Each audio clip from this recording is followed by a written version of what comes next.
کسی علاقے میں ایک بہت بڑا درخت تھا۔ لوگ اس کی عبادت کیا کرتے تھے اور اس طرح اس علاقے میں کفر و شرک کی وبا بہت تیزی سے پھیل رہی تھی۔ ایک مسلمان شخص کا وہاں سے گزر ہوا تو اسے یہ دیکھ کر بہت غصہ آیا کہ یہاں غیر اللہ کی عبادت کی جا رہی ہے۔ چنانچہ وہ جذبہ توحید سے کلہاڑا لے کر اس درخت کو کاٹنے چلا۔ اس کے ایمان نے یہ گوارا نہ کیا کہ اللہ عز و جل کے سوا کسی اور کی عبادت کی جائے۔ اسی جذبے کے تحت وہ درخت کاٹنے جا رہا تھا کہ شیطان مردود اس کے سامنے انسانی شکل میں آیا اور کہنے لگا، تو اتنا غصے میں کیوں ہے؟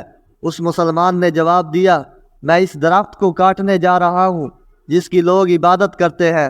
یہ سن کر شیطان مردود نے کہا، جب تو اس درخت کی عبادت نہیں کرتا تو دوسروں کا اس درخت کی عبادت کرنا تجھے کیا نقصان دیتا ہے؟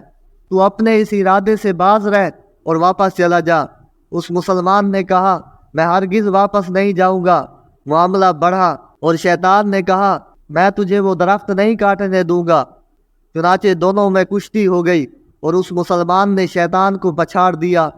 پھر شیطان نے اسے لالچ دیتے ہوئے کہا، اگر تو اس درخت کو کاٹ بھی دے گا تو تجھے اس سے کیا فائدہ حاصل ہوگا؟ میرا مشورہ ہے تو اس درخت کو نہ کاٹ۔ اگر تو ایسا کرے گا تو روزانہ تجھے اپنے تکیے کے نیچے سے 2 دینار ملا کریں گے۔ وہ شخص کہنے لگا، کون میرے لیے 2 دینار رکھا کرے گا؟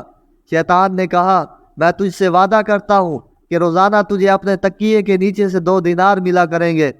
وہ شخص شیطان کی ان لالچ بھری باتوں میں آ گیا اور 2 دینار کی لالچ میں اس نے درخت کاٹنے کا ارادہ ترک کر دیا اور واپس گھر لوٹ آیا۔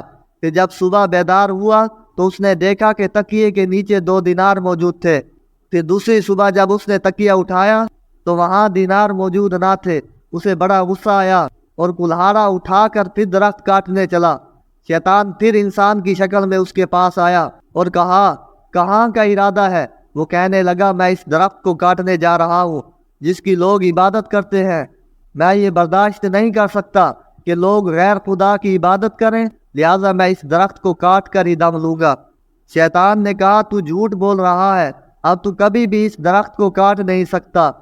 چنانچہ شیطان اور اس شخص کے درمیان پھر سے کشتی شروع ہو گئی۔ اس مرتبہ شیطان اس شخص سے جیت گیا۔ شیطان نے اس شخص کو بری طرح پچھاڑ دیا اور اس کا گلا دبانے لگا۔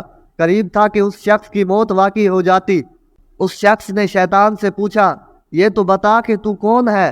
شیطان نے کہا، میں ابلیس ہوں، اور جب تو پہلی مرتبہ درخت کاٹنے جا رہا تھا تو اس وقت بھی میں نے ہی تجھے روکا تھا، لیکن اس وقت تو نے مجھے گرا دیا تھا۔ اس کی وجہ یہ تھی کہ اس وقت تیرا غصہ اللہ عز و جل کے لیے تھا، لیکن اس مرتبہ میں تجھ پر غالب آ گیا ہوں، کیونکہ اب تیرا غصہ اللہ تعالیٰ کے لیے نہیں بلکہ دیناروں کے نہ ملنے کی وجہ سے ہے۔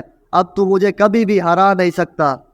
ناظرین، ہمیں اس واقعے سے یہ سبق ملتا ہے کہ اگر ہم کسی سے غصہ ہوں تو اللہ کی رضا کے لیے غصہ ہوں، اور اگر کسی سے ناراض ہوں تو اللہ کی رضا کے لیے ناراض ہوں، اور اگر کسی سے خوش ہوں تو اللہ کی رضا کے لیے خوش ہوں۔ اگر ہم اپنی ذات کے لیے کسی پر غصہ کریں گے تو ہم ہار جائیں گے اور شیطان جیت جائے گا۔